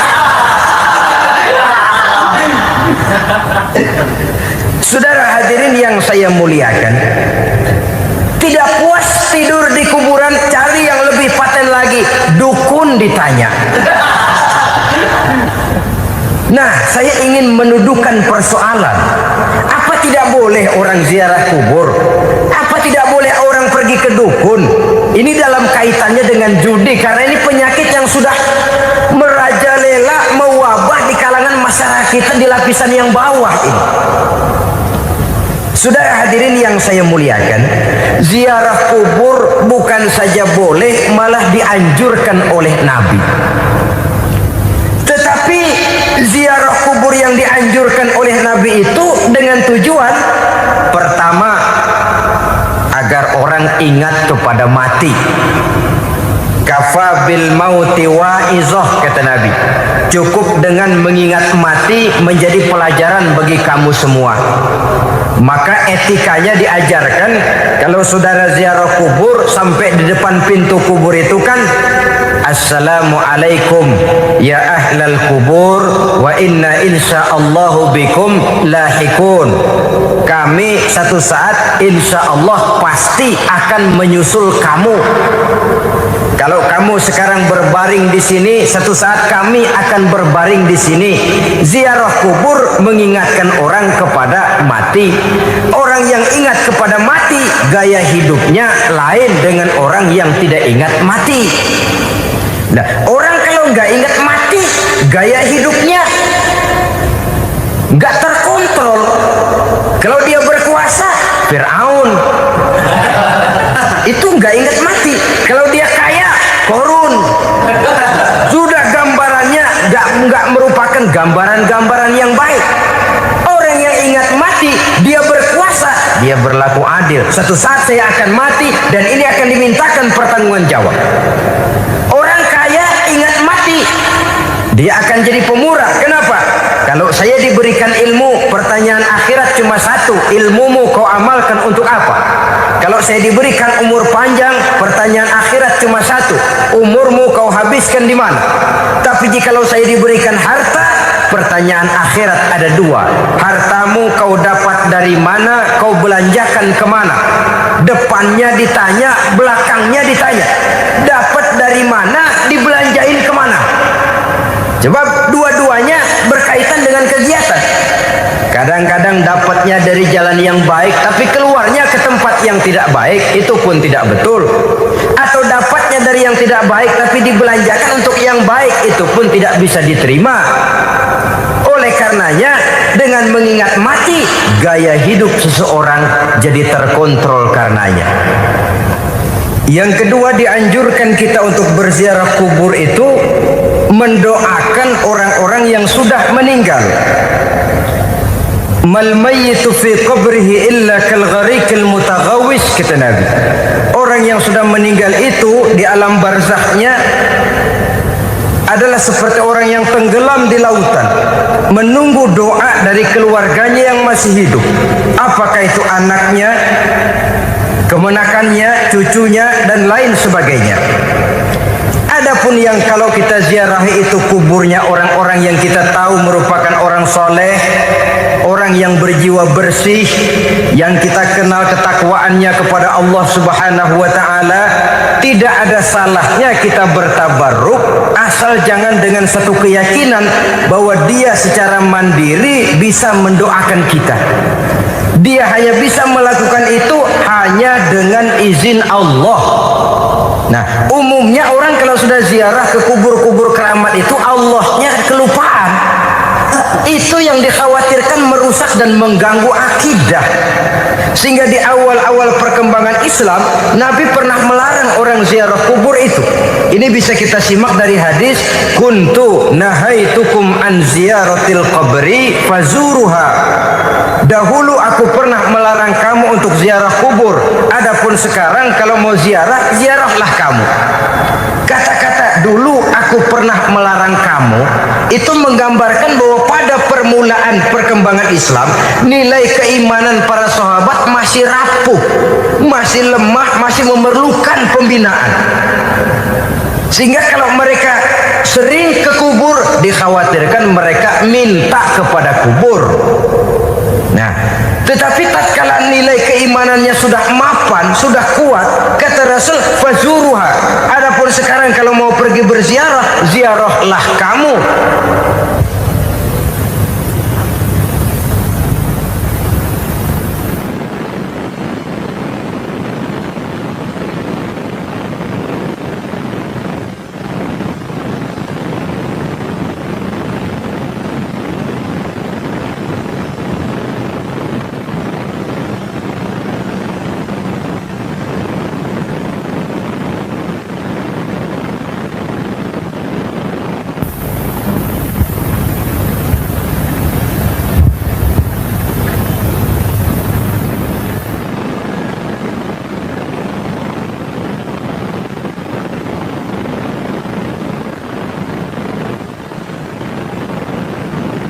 Saudara hadirin yang saya muliakan, jadi jangan melupakan Allah. Saya bisa saja berkata, kalau saya misalnya pakai cincin, lalu saya bilang, saya sejak pakai cincin ini, jangan anak gadis, nenek-nenek ngelihat saya lemes. Atau sejak pakai cincin ini dagangan laris bener. Cincin itu yang menggelincirkan akidah. Untuk tidak tergelincir, orang harus tidak melupakan Allah. Dia bisa berkata, alhamdulillah, Allah memberikan keistimewaan kepada batu cincin saya. Batu cincinnya tidak apa-apa, Allah yang memberikan keistimewaan. Ini dalam bentuk yang langsung. Dalam bentuk yang tidak langsung kita bisa lihat, misalnya kalau petani ditanya, ini bisa panen besar ini rahasianya apa Pak? Oh, pupuk urea. Pupuk urea. Nah, Allah nomor 16. Seorang petani yang baik keimanannya, dia akan berkata, kami bisa panen besar karena izin Allah. Nah, kalau pupuknya mah pakai pupuk urea, izin Allahnya dulu, baru kemudian pupuknya nyusul. Jadi sebenarnya bukan cuma pergi ke dukun yang bisa merusak keimanan, pergi ke dokter juga bisa loh merusak keimanan. Kalau berkeyakinan bahwa dokter itulah yang memberikan sembuh, kenapa akidah saudara tidak tergelincir karenanya? Dokter hanya memberikan obat dan resep, sembuh itu datangnya dari Allah. Ini yang diungkapkan lewat lisan Nabi Ibrahim alaihissalam, wa iza maridtu fahuwa yashfini. Apabila aku sakit, dialah Allah yang memberikan sembuh. Memberikan sembuh. Jangan juga menyalahartikan ayat ini. Ada ayat begini sakit terus nekat. Udah nggak usah berobat dah, memang penyakit dari Tuhan, ntar waktunya baik ya baik dah. Udah ampek terus dah. Orang yang berobat saja belum tentu sembuh, apalagi yang tidak berobat. Sama juga orang nggak sembahyang kita ajakin ngotot, lu juga yang sembahyang belum tentu masuk surga katanya. Lah yang sembahyang sembahyang belum tentu masuk surga, bagaimana cengoran lu yang nggak sembahyang?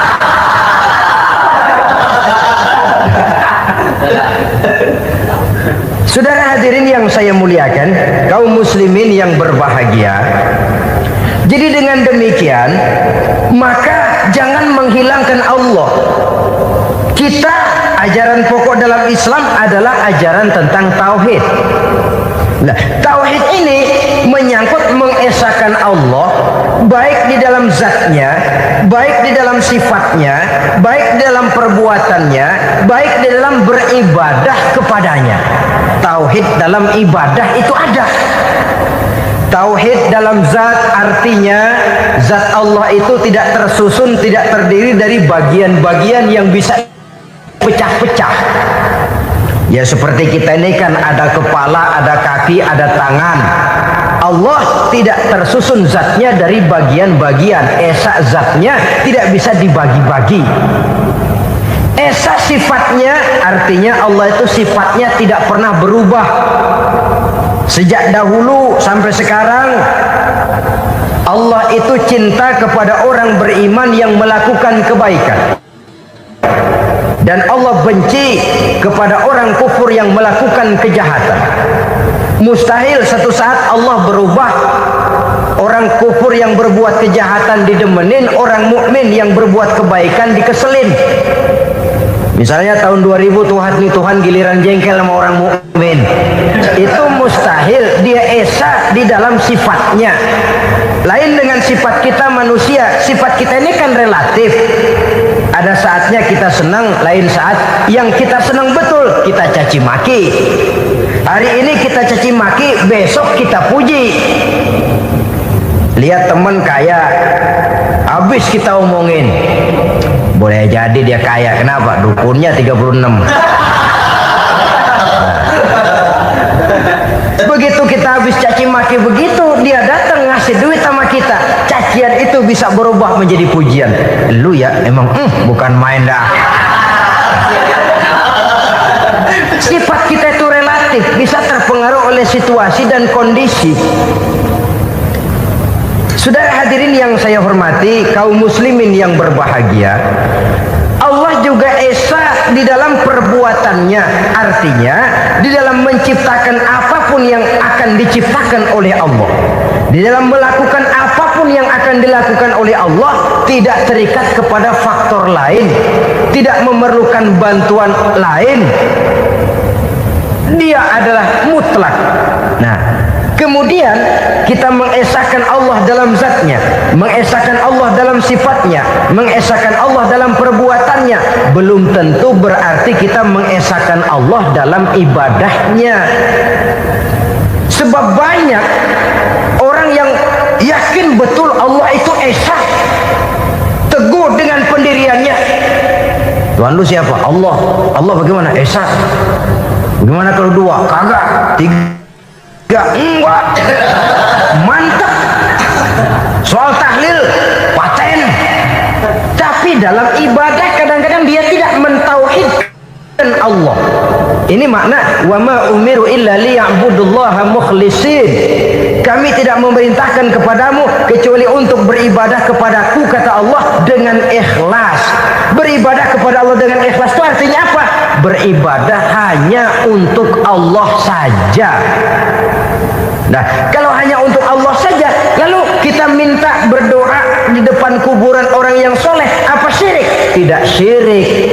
Kalau kita berkeyakinan bahwa orang tempat kita memanjatkan doa itu hanya bisa mendoakan kita dengan izin Allah. Dia sendiri tidak punya kekuasaan apa-apa.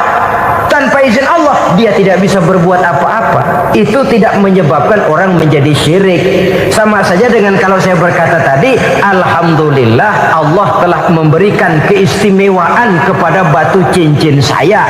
Apa salahnya Allah memberikan keistimewaan kepada benda-benda mati? Allah memberikan keistimewaan kepada Hajar Aswad, benda mati. Allah memberikan keistimewaan kepada Masjidil Haram, benda mati. Allah memberikan keistimewaan kepada Ka'bah, benda mati. Orang tawaf keliling Ka'bah, sembahyang di Masjidil Haram sujud menghadap kepada Ka'bah, apakah jadi syirik? Tidak, kita yang menyembah Ka'bahnya, kita menyembah yang punya Ka'bah itu. Nah, di sini kita lihat bahwa fungsi Ka'bah hanya merupakan wasilah. Tapi kalau Allahnya kita hilangkan, jadilah kita penyembah batu. Hanya saja batu itu berbentuk 4 bernama Ka'bah. Sa'i, orang yang melaksanakan haji, lari-lari antara Safa dan Marwah, amalan apa itu? Seakan-akan kita menghormati bukit-bukit, gunung-gunung. Tapi bukan itu yang kita tuju dalam pelaksanaan sa'i itu. Yang kita tuju adalah ini perintah Allah. Allahnya yang diutamakan. Maka hal semacam ini tidak menyebabkan orang menjadi syirik dan tergelincir dari tauhid. Tapi kalau ziarah kubur dengan niat cari buntutan, nomor yang cocok, ini niatnya saja sudah salah. Nah, kalau berangkat dengan niat yang salah, sampai di sana saya yakin, seyakin-yakinnya amalannya pasti salah. Nah, kubur yang diziarahin bukan kubur orang soleh. Ya mana ada orang soleh ngasih kode buntut. Ada juga orang salah. Orang soleh itu kadang-kadang dia nggak tahu kuburan siapa, nongkrong aja di situ. Memang sulit, saudara-saudara. Mental ya, namanya mental.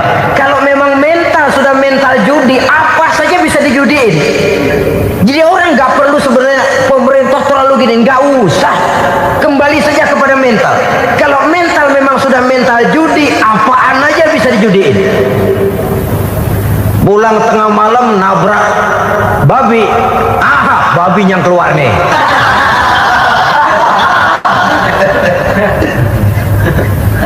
Mobil lewat, nomornya bisa dijudiin. Bajai lewat, bajai bisa dijudiin. Mental. Kalau memang mental sudah mental judi, apapun saja bisa dijudikan. Saudara hadirin yang saya muliakan, lalu bagaimana dengan dukun? Ya, saudara hadirin, pergi ke dukun hakikatnya sama dengan pergi ke dokter. Orang berusaha melaksanakan yang namanya syariat, hakikatnya kembalikan kepada Allah. Syariatnya kita laksanakan. Tetapi, nah ini tetapi, yang pertama saudara harus tahu betul dukunnya itu bayang apa enggak, agamanya kuat apa enggak. Sebab ya tentu tidak ada dukun yang jelek, karena pada umumnya penyakit dukun itu kan nyohor, iklan lewat koleha-kolehanya. Kita bisul kecil datang, kita dukun, ah ini si kecil kemarin bisul kayak kelapa 5 menit baik. 5 menit, padahal kemarin kagak ada yang datang. Diolah sedemikian rupa supaya orang mantap. Jadi jangan asal sembarangan. Kadang-kadang lihat potongan dukunnya aja kita ngeri. Mukanya sudah klemot, nggak pernah tersentuh air wudhu. Jangankan air wudhu, mandi aja jarang.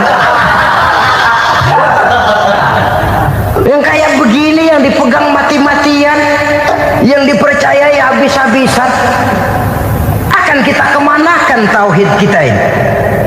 Apalagi kalau perginya sudah dengan niat mencari nomor yang jitu. Itu saya katakan lagi tadi, berangkat saja sudah dengan niat yang salah.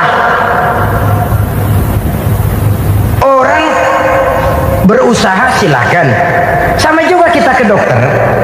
Oleh dokter kan setelah diperiksa penyakit kita, lalu dianalisa, oh ini penyakitnya ini, kemudian diberikan obat. Lah obat itu kan tentu ada aturan minumnya tuh. Yang kapsul ini sehari 3 kali, yang tablet ini sehari 2 kali. Kalau kita minumnya kelebihan, overdosis namanya.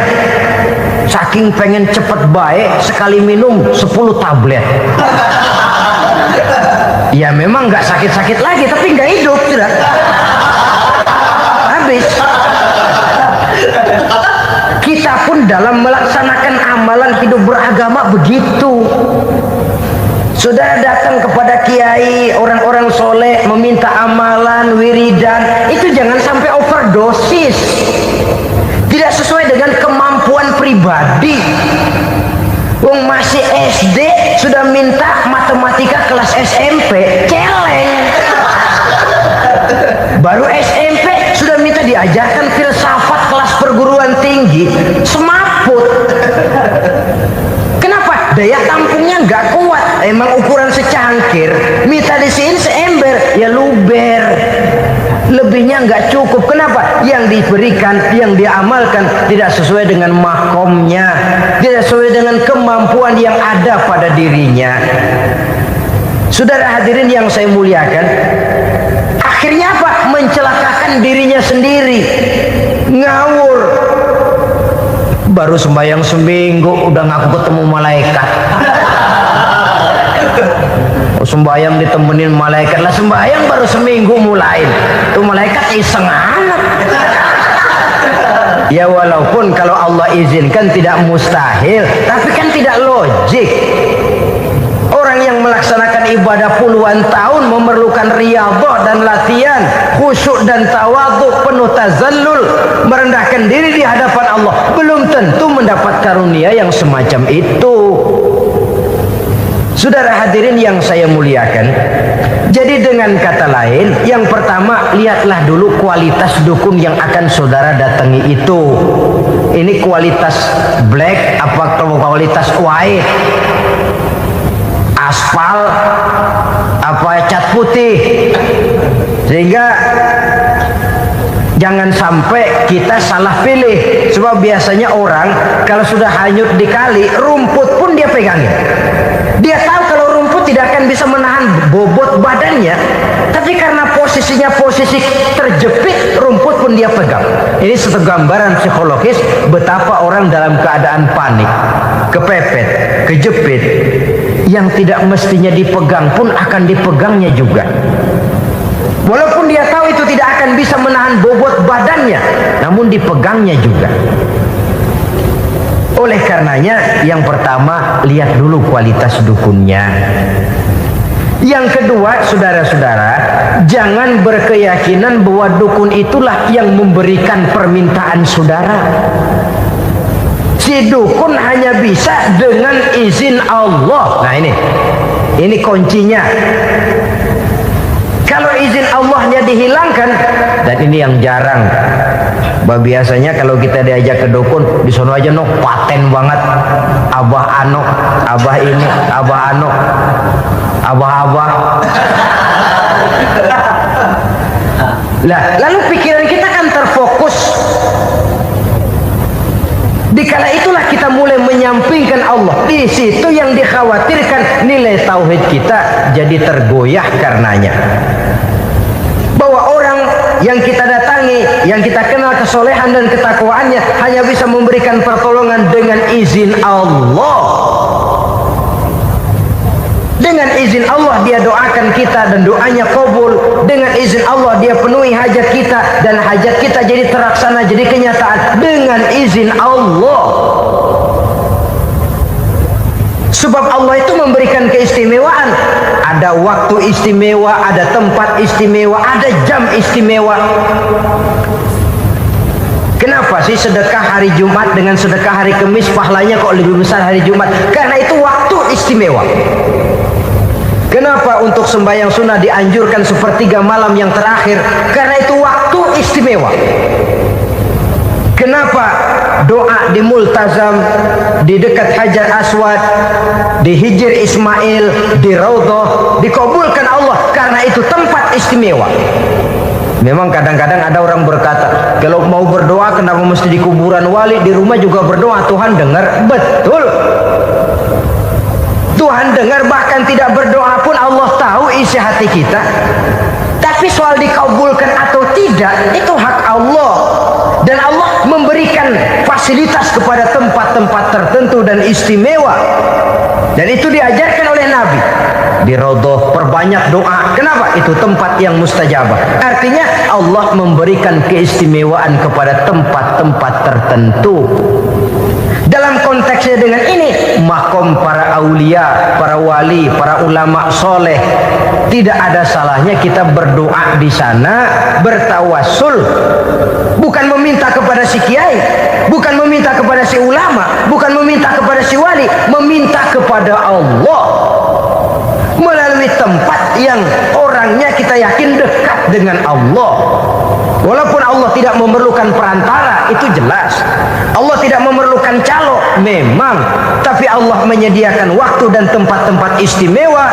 Itu harus kita manfaatkan untuk mendekatkan diri dan berdoa kepadanya.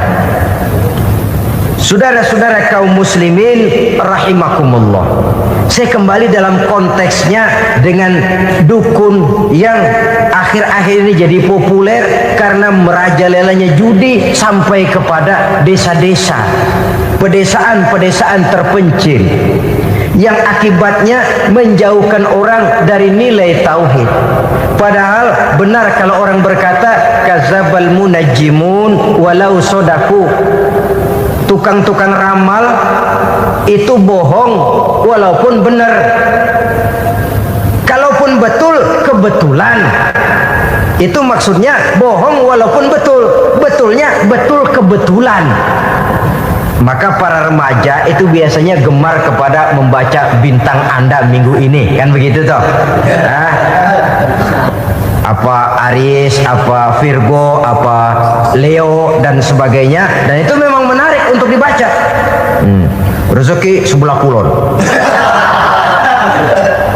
asmara anget. Saudara hadirin, hal yang semacam ini boleh saja untuk dibaca, tapi tidak untuk diyakini kebenarannya. Boleh saja untuk dibaca, tapi tidak untuk diyakini kebenarannya. Karena meyakini kebenarannya sama saja dengan mendahului Allah. Dan itu bisa menggelincirkan nilai-nilai tauhid kita. Tauhid dalam ibadah saya katakan tadi, menyembah hanya kepada Allah, bermohon hanya kepada Allah dengan menggunakan fasilitas-fasilitas yang disediakan oleh Allah, baik berupa waktu maupun tempat-tempat tertentu dan orang-orang. Ya, kalau waktu dan tempat saja ada yang diberikan keistimewaan oleh Allah, padahal tempat itu benda mati, apalagi manusia yang merupakan makhluk hidup. Saudara hadirin yang saya muliakan, saudara-saudara kaum muslimin yang berbahagia, sehingga dengan demikian kita tetap menjaga nilai-nilai akidah, dan dengan ini syariat kita laksanakan tanpa membuang hakikat. Sebab hakikat tanpa syariat itu kosong. Syariat tanpa hakikat juga tidak ada tujuan. Yang penting hati bersih, nggak sembahyang nggak apa-apa. Mana bisa begitu, Mas? Kalau memang hati bersih nggak usah sembahyang nggak apa-apa. Nabi Muhammad dulu berhenti dong sembahyang. Sebab beliau orang yang hatinya paling bersih. Nah, orang yang hatinya paling bersih saja sembahyang yang nggak berhenti, masa kita lalu mau berhenti? Yang penting kan kita bisa dekat dengan Allah melalui perasaan, banyak-banyak ingat. Apa itu sembahyang? Macam-macam. Itu hakikat saja tanpa syariat ya tidak bisa. Syariat saja tanpa hakikat juga gerak lahir yang tanpa roh namanya. Kita melakukan sholat tapi kita tidak tahu untuk apa kita sholat dan kenapa kita sholat dan siapa yang kita sembah di dalam kita sholat. Sehingga dengan demikian keduanya tidak bisa terpisahkan satu sama lain, seperti halnya kulit dan isi. Barangkali pernah saya ingatkan, kulit penting, isi pun juga penting. Hakikat penting, syariat juga penting. Dan kita jangan salah mengartikan, terjebak dalam ucapan-ucapan yang masih memerlukan penafsiran, sehingga lalu kita cenderung mendiskreditkan dan menjelekkan para wali. Misalnya ada ucapannya Syekh Abdul Qadir Jailani yang berkata begini, barang siapa yang masuk ke rumahku lalu ia memakan makananku, maka ia akan masuk surga. Ini kalau ucapan ini dipahami secara apa adanya, ya sudah jelas orang bisa tergelincir. Tapi kalau ditafsirkan secara betul, siapa yang masuk ke dalam rumahku? Di mana rumah Syekh Abdul Qadir? Di mana umumnya rumah para wali? Di masjid. Jadi siapa yang masuk ke dalam rumahku? Masjid. Lah kalau sudah di dalam masjid, makanannya apa? Getuk. Tentu saja tidak. Kalau sudah di masjid itu ya makanannya ya wirid, zikir, tahajud, baca Quran, paling kurang i'tikaf. Jadi siapa yang masuk ke masjid lalu dia sujud, wirid, zikir, ya jelas saja surga. Jangan membaca ucapan ini terus rame-rame nyari bekas rumah Syekh Abdul Qadir. Rame-rame masuk ya rumah kecil. Saudara hadirin, kita terlalu terpaku kepada materi ucapan dan melupakan filsafat daripada ucapan itu sendiri. Dalam kondisi yang sedemikian sangat boleh jadi orang lalu tergelincir karenanya. Oleh karena itulah saudara-saudara, saya kembali kepada satu prinsip, bahwa sebenarnya dengan tidak perlu menyalahkan pihak-pihak lain, mari kita kembali kepada sikap mental kita sebagai muslim. Kalau mental memang sudah mental penjudi, apapun bisa dijudikan. Tapi kalau mental itu tidak ada, walaupun di kiri kanan dan depan belakang banyak dibuka tempat-tempat perjudian, saya yakin kita akan mampu menahan dan menjaga diri. Sikap mental inilah yang memerlukan pembinaan dari kita semua. Sehingga dengan demikian kita akan menjadi pribadi-pribadi yang bisa bertahan dari segala gempuran-gempuran yang datang dari luar karena adanya prinsip ketahanan mental itu tadi. Sekali lagi saya ingatkan bahwa judi selamanya tidak akan pernah mendatangkan kebahagiaan. Judi tidak akan membuat orang menjadi kaya. Judi tidak akan membuat orang makin akrab berteman dan bersaudara.